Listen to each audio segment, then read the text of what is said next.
গৃহ বিভাগ আজি অসমৰ ভিতৰত আটাইতকৈ বিফল।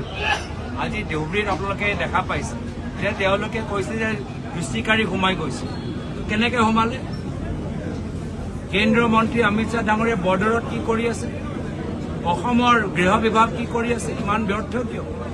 বাৰম্বাৰ আজি আমি দেখা পাইছো যে সুপ্ৰিম কোৰ্টৰ উচ্চতম ন্যায়ালয়ে অসমৰ গৃহ বিভাগক বিভিন্ন কোৰ্টৰ ৰুলিঙৰ জৰিয়তে সমালোচনা কৰে।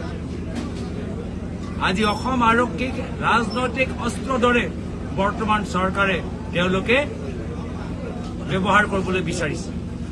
আমাৰ অসম আৰক্ষী 99% অনেষ্ট, কিন্তু এটা 1% আজি বিজেপিয়ে ব্যৱহাৰ কৰি গোটেই আমাৰ অসম আৰক্ষী বিভাগক কলংকিত কৰিবলৈ বিচাৰিছে। তেওঁলোকে আজি আমাৰ কংগ্ৰেছৰ উত্থান চাই ভয় কৰিছে আৰু সেইকাৰণে অপপ্ৰচাৰ তেওঁলোকে চলাবলৈ আৰম্ভ কৰিছে। ৰঙিয়া সমষ্টিৰ যদি কথা কোৱা হয়, ৰঙিয়া সমষ্টিটোত অগপই বিজেপি বিৰুদ্ধাচৰণ কৰে। এই কথাটোৱে আগন্তুক 26ৰ নিৰ্বাচনত আপোনালোকক সহায় কৰিব নেকি? অগপ বিজেপি ৰাজনীতিলৈ আমি চিন্তা নকৰোঁ। আমি নিজৰ কংগ্ৰেছৰ আদৰ্শ লৈ, কংগ্ৰেছৰ ভালপোৱা মানুহখিনিক লৈ আমি ৰাইজৰ মাজত কংগ্ৰেছৰ ৰাজনীতি কৰিবলৈ বিচাৰিছোঁ। গৃহ বিভাগ আজি অসমৰ ভিতৰত আটাইতকৈ বিফল। আজি ধুবুৰীত আপোনালোকে দেখা পাইছে যে তেওঁলোকে কৈছে যে দুষ্টিকাৰী সোমাই গৈছে। কেনেকৈ সোমালে? কেন্দ্ৰীয় মন্ত্ৰী অমিত শ্বাহ ডাঙৰীয়া বৰ্ডাৰত কি কৰি আছে? অসমৰ গৃহ বিভাগ কি কৰি আছে? ইমান ব্যৰ্থ কিয়?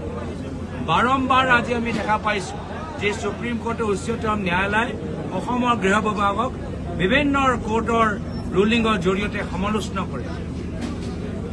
আজি অসম আৰক্ষীক ৰাজনৈতিক অস্ত্ৰৰ দৰে বৰ্তমান চৰকাৰে তেওঁলোকে ব্যৱহাৰ কৰিবলৈ বিচাৰিছে।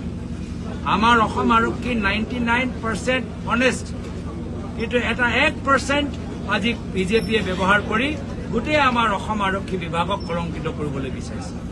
তেওঁলোকে আজি আমাৰ কংগ্ৰেছৰ উত্থান চাই ভয় কৰিছে আৰু সেইকাৰণে অপপ্ৰচাৰ তেওঁলোকে চলাবলৈ আৰম্ভ কৰিছে। ৰঙিয়া সমষ্টিৰ যদি কথা কোৱা হয়, ৰঙিয়া সমষ্টিটোত অগপই বিজেপি বিৰুদ্ধাচৰণ কৰে। এই কথাটোৱে আগন্তুক 26ৰ নিৰ্বাচনত আপোনালোকক সহায় কৰিব নেকি? অগপ বিজেপি ৰাজনীতিলৈ আমি চিন্তা নকৰোঁ। আমি নিজৰ কংগ্ৰেছৰ আদৰ্শ লৈ, কংগ্ৰেছৰ ভালপোৱা মানুহখিনিক লৈ আমি ৰাইজৰ মাজত কংগ্ৰেছৰ ৰাজনীতি কৰিবলৈ বিচাৰিছোঁ। গৃহ বিভাগ আজি অসমৰ ভিতৰত আটাইতকৈ বিফল। আজি ধুবুৰীত আপোনালোকে দেখা পাইছে যে তেওঁলোকে কৈছে যে দুষ্টিকাৰী সোমাই গৈছে। কেনেকৈ সোমালে? কেন্দ্ৰীয় মন্ত্ৰী অমিত শ্বাহ ডাঙৰীয়া বৰ্ডাৰত কি কৰি আছে? অসমৰ গৃহ বিভাগ কি কৰি আছে? ইমান ব্যৰ্থ কিয়? বাৰম্বাৰ আজি আমি দেখা পাইছো যে সুপ্ৰিম কোৰ্টৰ উচ্চতম ন্যায়ালয়ে অসমৰ গৃহ বিভাগক বিভিন্ন কোৰ্টৰ ৰুলিঙৰ জৰিয়তে সমালোচনা কৰে। আজি অসম আৰক্ষীক ৰাজনৈতিক অস্ত্ৰৰ দৰে বৰ্তমান চৰকাৰে তেওঁলোকে ব্যৱহাৰ কৰিবলৈ বিচাৰিছে।